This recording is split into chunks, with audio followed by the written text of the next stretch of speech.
Alright, what's up mga boss, madam, kapatid? Lutong bahay naman tayo, chap. Soy ala pobre by Sarge yours truly.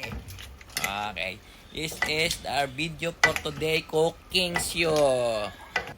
Maganda lang tayo dito ng cauliflower, isang ulo. Depende sa laki yan. Dito ito ginawa ko, katamtama lang laki. Saka iniwa ko lang to bossing ng parang ganito.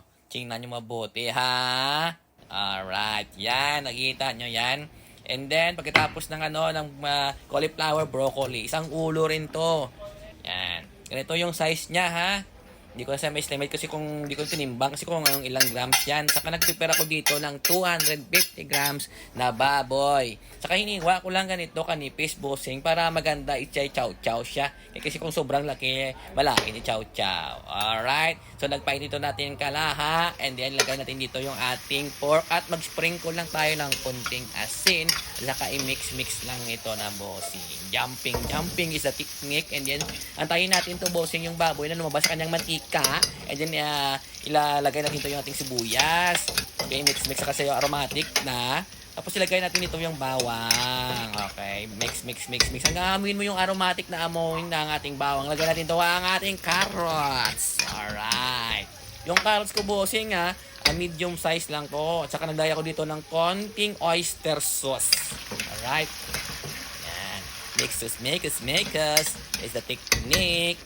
Alright, 1 cup water, dagdag ako din ng 1 cup water. Saka takpan lang to bossing. Hayaan lang to ng 2 to 3 minutes. Yan ang naghihintay natin ng 2 to 3 minutes. Nagalaw ko dito. Sinisik natin katawan. Galaw din. Baka ay bots insinyo dyan. Okay, abrihan natin dito yung ating takip. Saka check natin dito. Lagay natin dito yung broccoli. Saka yung ating cauliflower. Ilagay natin dito yung ating yangko. Saka yung ating shiitake mushroom. Shiitake mushroom po yung gamit ko dito. Pag wala po, optional lang yung shiitake. Ilagay natin dito ating repolyo, mga bossing ko. Yan. Para masarap, magulay, masarap. Mas magulay kasi mas masarap yan. Makos lang. Ito yung technique ko na paggamit ng mag-mix natin. Dalawa po yung sa yung ginamit ko dito na luwag. Isang kahoy, isang aluminum. Lagyan ito ng ating another 1/2 cup water. Optional yan pero ako gusto ko ng 1/2 water pa na dagdag.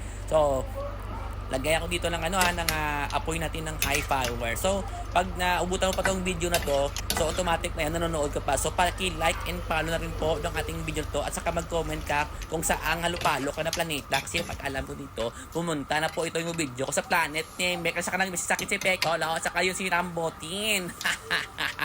Rambutin. Master Butin Goro. Saka spray ko natin ating asin, saka yung pepper natin. At saka, syempre, katapos nito, i-mix lang natin yan at saka i-taste natin yan mamaya.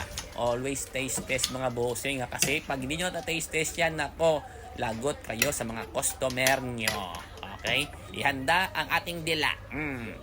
Alert. Kasi lagay natin ito yung ating itlog. Yan, kasi pag goods na yun, bossing, so yun na yun, lagay ng itlog. Saka naglagay ako dito ng konting sesame oil. Parang Chinese ang galawan ito, bossing, kasi Chinese ang galawan natin ito. Chop suey is Chinese. So, dim sum type. Yan tam-tam tinakis dyan, ha? Yan, tingnan nyo yan mabuti. Saka ako, gutom na rin. Kita mo ang aso-aso na yan ang ating chop suey, ho?